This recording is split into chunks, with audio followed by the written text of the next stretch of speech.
Fue la iglesia primitiva sistemáticamente perseguida en todo el Imperio Romano hasta el Edicto de Milán. ¿Eran igualmente vistos todos los cristianos en todo el Imperio Romano durante esa época? Si quieres saber la respuesta a esta pregunta, quédate en este video de Teologizando.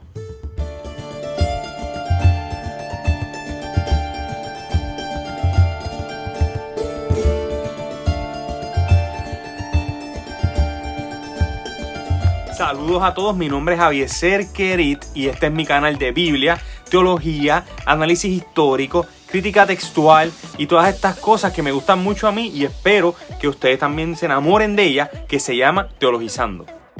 A veces se piensa que en los primeros 3 siglos de la era cristiana, los cristianos fueron perseguidos todo el tiempo y asesinados sistemática y atrozmente por el imperio.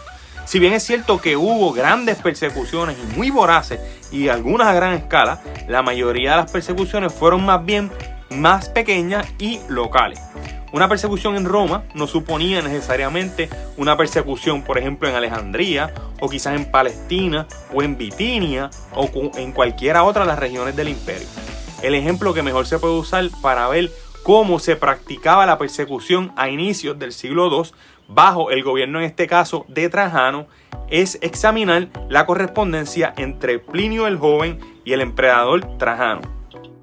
Plinio fue el gobernador de Bitinia, región al norte de la actual Turquía, entre finales del siglo I y principios del siglo II.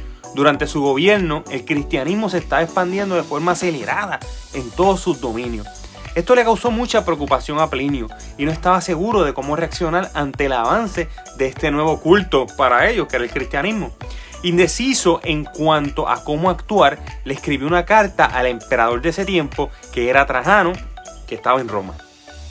En la carta, Plinio indica que cuando traían ante él cristianos, antes de ejecutarlos, les preguntaba hasta 3 veces si formaban parte de ese culto y les daba la oportunidad de retractarse.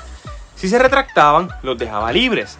De igual forma, si entre los que se estaban interrogando había algún ciudadano romano, en lugar de ejecutarlo, lo enviaban directamente a Roma para que fuera Roma quien decidiera cómo proceder con esos ciudadanos. Este último detalle es bien interesante porque pareciera que las provincias, al menos en este tiempo, no podían actuar contra los cristianos que fueran capturados por ellos si eran ciudadanos romanos. Esto fue lo que ocurrió, por ejemplo, con el apóstol Pablo en Hechos 25:11, cuando apeló al César. Pablo, por ser ciudadano romano, tuvo la oportunidad de llevar esta apelación que quizás otras personas que vivían en el reino no podían presentar. Después, la carta dice que existía un documento lleno de nombres de supuestos cristianos. Se desconocía quién había escrito ese documento, pero se buscó e interrogó a los que estaban anotados en ese documento. Muchos de los que estaban en el libro negaron su vínculo con el cristianismo y blasfemaron contra Cristo. De igual forma, existían confidentes que delataban a los supuestos cristianos ante las autoridades. En este caso, estos aceptaron que habían sido cristianos, pero habían dejado el cristianismo hacía ya mucho tiempo y otra vez blasfemaron contra Cristo. Los que habían blasfemado, que habían formado parte del culto, relataban las siguientes características de los cristianos. Y miren qué bonitas características. Se dice que se reunían de madrugada en un día en específico, que cantaban entre ellos alabanzas a Cristo. Y esto es interesante porque mostraba que ellos creían que Cristo era Dios. Se comprometían a no robar, a no adulterar y a no mentir. De igual forma, se reunían entre ellos para comer juntos, pero habían tenido que dejar de comer juntos por una orden imperial que prohibía este tipo de reuniones. Otro detalle sumamente importante es que, como parte de los interrogatorios, había 2 mujeres esclavas que también se decía que eran ministras. Este detalle es bien importante porque ahí se puede ver que individuos que para la sociedad de aquel tiempo no tenían ningún derecho y ningún valor, como lo eran esclavos y mujeres, podían tener un lugar importante en esta iglesia primitiva. Entonces Plinio dice que esa superstición, según él mismo la llamaba, estaba creciendo de manera acelerada en toda la sociedad, pero al parecer las medidas de contención imperiales estaban funcionando porque el culto pagano estaba resurgiendo muy poco a poco. Entonces Trajano responde que él había procedido bien y que no era posible establecer un procedimiento uniforme contra todos los cristianos. Entonces dice una frase que es muy importante para nosotros en este contexto: no hay que perseguirlos. Pero si alguien era acusado de ser cristiano, la persona debía demostrar que ya había blasfemado a Cristo y tenía que realizar sacrificios paganos.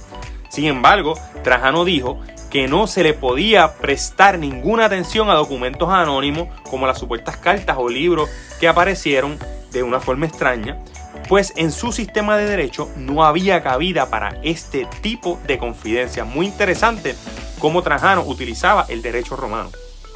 Esta correspondencia entre Plinio y Trajano es importante porque nos permite ver los siguientes puntos. Número 1. El cristianismo se estaba expandiendo por toda la región a pesar de que era un culto ilegal. Número 2. Podemos ver que muchos del grupo habían apostatado de la fe bajo presión. Número 3. La carta nos cuenta que la adoración en este culto era cristocéntrica. O sea, ellos adoraban a Cristo como Señor. Indudablemente, ellos tenían a Cristo como Dios. Número 4. Vemos que sus prácticas tenían altísimos estándares morales, lo que yo pienso que los hace ser buenos ciudadanos romanos de igual manera. Y otra cosa que hacían era que ellos comían juntos. A pesar del crecimiento del cristianismo, pareciera que muchos estuvieron dispuestos a abandonar la fe bajo presión, aunque hay que señalar que esa presión implicaba perder la vida. En la respuesta de Trajano podemos ver que desde Roma no tenían problema con el culto cristiano, siempre que se mantuviera en el clandestinaje.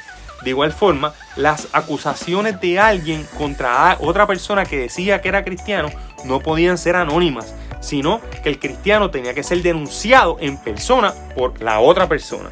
De igual modo, en algunas regiones del imperio el cristianismo podía ser practicado sin tantos impedimentos por parte del Estado, siempre y cuando de nuevo estuvieran en el clandestinaje. Si este video te gustó, por favor, dale me gusta. De igual forma, suscríbete al canal. No te cuesta nada y no sabes lo mucho que me ayuda que se suscriban al canal. Y si tienes oportunidad, comparte este video con las personas que tú sabes que le gustan este tipo de temas y que tú sabes que va a disfrutar de este contenido. Nos vemos en el próximo video y que Dios los bendiga mucho.